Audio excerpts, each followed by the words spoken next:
Hello दोस्तों, एक बार फिर से आप सभी दोस्तों का स्वागत है आपके अपने यूट्यूब चैनल में। दोस्तों, एक बार फिर से उपस्थित हो गया हूँ आप सभी दोस्तों के समक्ष एक नए सेशन के साथ। आज इस सेशन में हम नंबर सिस्टम पर चर्चा करेंगे। उससे पहले मैं एग्ज़ाम के रिगार्डिंग कुछ कहना चाहता हूँ। कहना यह है दोस्तों कि आप जब भी किसी एग्ज़ाम का प्रिपरेशन कर रहे हो तो आप कोशिश करें कि जो मैथ रीजनिंग का जो पोर्शन होता है उस पर आप प्रैक्टिकली विजुलाइज करने का प्रयास करें। होता क्या है कि आप प्रीवियस ईयर क्वेश्चन पे आप प्रैक्टिस करते हैं, बट वहाँ से आप जो एब्जॉर्ब कर पाते हैं वो ये करते हैं कि इस टाइप का क्वेश्चन है, ऐसे बनाना है। बट जब आप एग्जामिनेशन हॉल में पहुँचते हैं उस समय जो आपके सामने क्वेश्चन होते हैं वो बिल्कुल हटके होते हैं। आपने जिस तरह से प्रैक्टिस किया वैसे होता ही नहीं है। तो उसके लिए हमें क्या करना चाहिए? तो उसके लिए हमें कॉन्सेप्चुअली प्रैक्टिकल विजुअलाइज करना चाहिए। आप टाइप कर लेते हैं ये साल का वो साल का, बस आप क्या करते हैं कि एक टाइप का मतलब आप ये गेन कर लेते हैं, समझ लेते हैं कि ऐसे बनेगा, लेकिन आप उसके कॉन्सेप्ट को नहीं समझ पाते हैं। तो मेरा कहने का मतलब है कि जिस तरह से एग्जामिनर आजकल प्रैक्टिकल लर्निंग बेस्ड क्वेश्चन डालता है एग्ज़ाम में, तो आप भी अपना प्रकाश प्रैक्टिकली विजुअलाइज कर डालें। ऐसा नहीं कि आपने प्रीवियस ईयर में जिस तरह से प्रैक्टिस किया सेम आप मेथड का प्रयोग करना चाह रहे हैं एग्जामिनेशन हॉल में, बट वहाँ पे आपका वो मेथड काम नहीं कर रहा है। तो मैं इसी चीज़ पे काम करना चाहूँगा। बस आप लोगों का थोड़ा सा सपोर्ट चाहिए। मैं बताऊँगा कि प्रैक्टिकली तौर पे हम कैसे समझेंगे इन चीज़ों को। वैसे आज हम आपके साथ नंबर ऑफ जीरो निकालना सीखेंगे। ये भी बेसिक से हम आज जानेंगे। इसमें हम आपको अलग अलग तरह का क्वेश्चन जो प्रीवियस ईयर में रहा हो या आने वाले जो अपडेटेड क्वेश्चन होंगे वो कैसे होंगे, इन सबों पे हम चर्चा करेंगे। बस आप वीडियो में जुड़े रहिएगा, रेगुलर वीडियो देखते रहिएगा। काफ़ी कुछ आपको सीखने को मिलेगा। बहुत मेहनत के बाद भी आप खुद के अंदर इम्प्रूवमेंट नहीं ला पाते हैं, और आई होप कि मैं आपके लिए ये सब कर सकता हूँ। बस आप मेरे साथ बने रहें। चलिए आगे हम अपडेटेड क्वेश्चन के साथ, बेहतर कॉन्सेप्ट के साथ मिलते रहेंगे। फ़िलहाल आज के क्लास में हम इस कॉन्सेप्ट को समझते हैं आखिर क्या है ये। दोस्तों, हम नंबर सिस्टम का पार्ट 1 में जीरो की संख्या निकालना सीखेंगे। सबसे पहले हम देखेंगे कि जीरो जो आएगा वो कहाँ से आ सकता है। तो दोस्तों, जब हम 5 और 2 में मल्टीपल करेंगे तो 5 दूना 10 होगा। तो ये 5 और 2 का जब मल्टीपल होंगे किसी भी नंबर में जहाँ 5 छुपा हो, 5 हो और 2 हो, वहीं पे ये जीरो की संख्या आएंगे, अन्यथा नहीं आएंगे। तो ये 5 और 2 ही है जो जीरो का निर्माण करता है, और यही 5-2 का खेल है इस जीरो निकालने वाली मेथड में। तो हम आज इसी को जानें।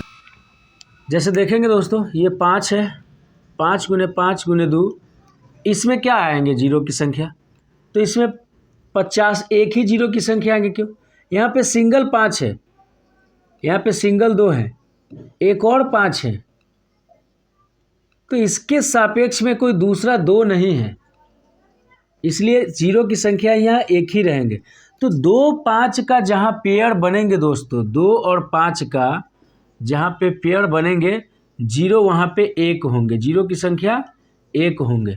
ये जहाँ पे ये पेयर बनेगा, 2 और 5 का पेयर जहाँ जहाँ बनेंगे वहाँ वहाँ 1-1 जीरो होंगे। यही वो पेयर हैं जो जीरो का निर्माण करते हैं। तो यही 2-5 का पूरा पूरा खेल है। अब हम देखेंगे कि 2 × 5, यहाँ पे 3 है और यहाँ पे 4 हैं, इसमें जीरो की संख्या क्या होंगे? तो यहाँ पे जो जीरो की संख्या होंगे दोस्तों, वो यहाँ पे जीरो की संख्या 3 होंगे, जीरो की संख्या 3 होंगे। अब 3 क्यों होंगे?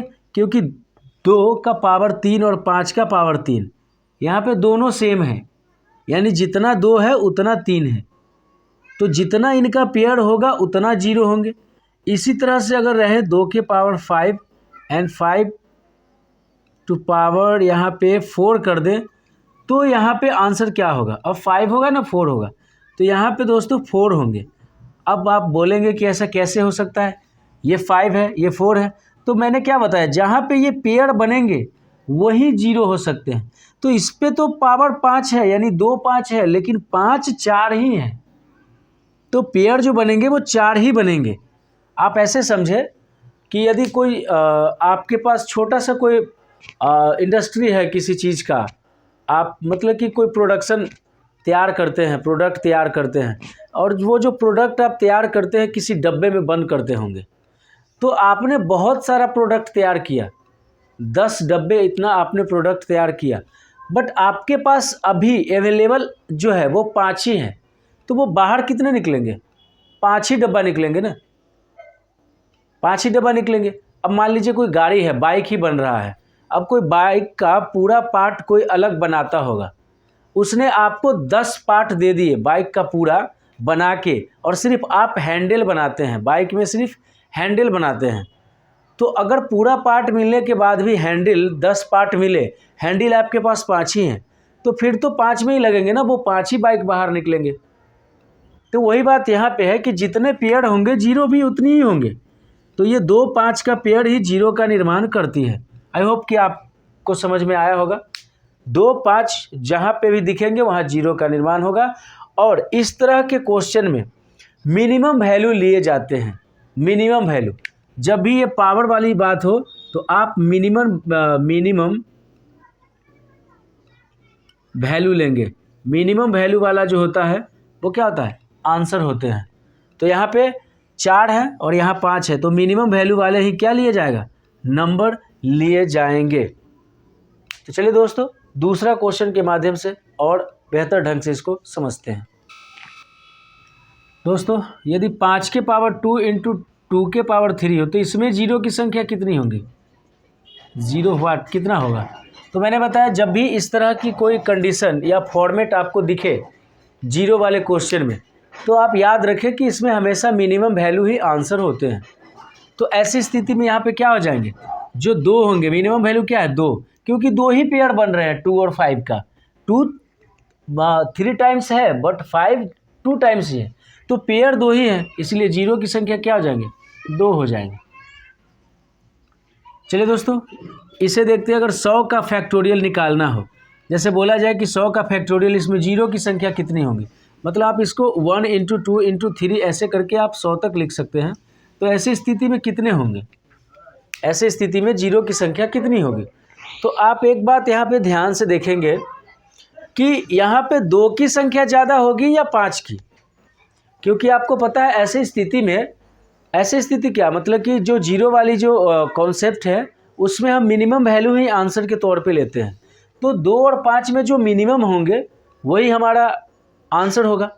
तो इसमें जो 100 का जो फैक्टोरियल हम करेंगे जब, तो 1 से लेकर 100 तक, तो इसमें 5 कम आएंगे। मिनिमम जो नंबर होंगे वो 5 होंगे, 2 मैक्सिमम टाइम होगा, मिनिमम टाइम 5 ही होंगे। क्योंकि अगर इसको हम 5 से करेंगे, ये 100 है, ये 100 है, तो 5 से करेंगे तो ये 20, 2 से करेंगे तो बहुत जाएगा। तो जो मिनिमम है हमें वही लेना है। तो 5 मिनिमम होते हैं, इसलिए हम हमेशा 5 से ही भाग करेंगे। ऐसी स्थिति में जब भी हमें 0 निकालना हो तो हमेशा हम डिवाइड 5 से ही करेंगे, क्योंकि 5 मिनिमम नंबर है। 2 और 5 में 5 मिनिमम है और 2 मैक्सिमम है, इसलिए 5 से। तो अब यहाँ पे 20 आ गए। फिर अब 20 में जब तक कि पूरा 5 से एकदम टूट न जाइए, 5 से 4, अब ये ख़त्म हो गए पूरे के पूरे। अब ये 5 से तो लगेंगे नहीं, तो ये दोनों को हम ऐड करेंगे दोस्तों, तो टोटल जो आपको 0 की संख्या निकलेगी, 0 बराबर वो हो जाएंगे 24। 24 will be the right answer of this question. इस तरह से आप निकाल सकते हैं। इसी तरह आपको दे दिया जाए कि 1000 का फैक्टोरियल, तो 1000 के लिए आप करेंगे इसी तरह से, ऐसे तो करेंगे क्या? 5 से करेंगे तो ये क्या होगा? 200। फिर ये 200 बटा हम क्या करेंगे? 5, ये क्या हो जाएंगे? 40, फिर 40, 5, 8। अब ये तीनों को ऐड करेंगे नहीं, अभी 8 है, तो 8 एक बार और लगेंगे, तो ये 240, 48 और 249, यानी इसमें आपको टोटल जो 0 होंगे, टोटल 0 बराबर 249। ये 1000 में आपको टोटल दोस्तों 249 जीरो होंगे। तो नंबर ऑफ जीरो निकालने का ये बेसिक कॉन्सेप्ट है, जिसके माध्यम से अभी आपने कुछ नंबरों का जीरो निकाला। आगे देखते हैं। और दोस्तों ये वाली क्वेश्चन को देखते हैं। ये वाली जो क्वेश्चन है, इसमें आप देखते ही समझ गए होंगे कि 2 5 का पेयर है, लेकिन इसमें वही आंसर होते हैं जिनका वैल्यू मिनिमम हो। तो यहाँ पे 145 है, तो आप सीधा देख के जीरो की संख्या आप 145 लगा सकते हैं। 145 will be the right answer of this question. यहाँ पे आप देखेंगे दोस्तों, ये 50 तक है, तो इसमें जीरो की संख्या कैसे, कुछ नहीं करेंगे, बस वैसे ही करेंगे। 50 है, 50/5 बराबर 10, एंड फिर 10/5 2, यानी टोटल आपके हो गए 12, यानी टोटल जीरो की जो संख्या हो गई आपको वो हो गए 12। तो दोस्तों ये कुछ बेसिक टर्म्स थे नंबर सिस्टम के, नंबर ऑफ जीरो काउंट करने का। मैं और भी अपडेटेड वर्जन के तौर पे नए मेथड, नए कॉन्सेप्ट बताऊंगा जीरो निकालने का। फ़िलहाल ये बेसिक था, ये आपको पता होने चाहिए। इसमें और भी वेरिएबल्स का क्वेश्चन पूछे जाते हैं, मैं अगले वीडियो में आपके साथ साझा ज़रूर करूंगा। फ़िलहाल इस वीडियो को आप लाइक, सब्सक्राइब, शेयर करना ना भूलें। फिर मिलते हैं आपसे अगले वीडियो में। बेहतर कंटेंट, कॉन्सेप्ट, मेथड, ट्रिक्स, जो कुछ भी लगते हैं एग्ज़ाम को क्रैक करने में, वो सब चीज़ के साथ हम आपसे जुड़ेंगे अगले वीडियो में। तब तक के लिए धन्यवाद।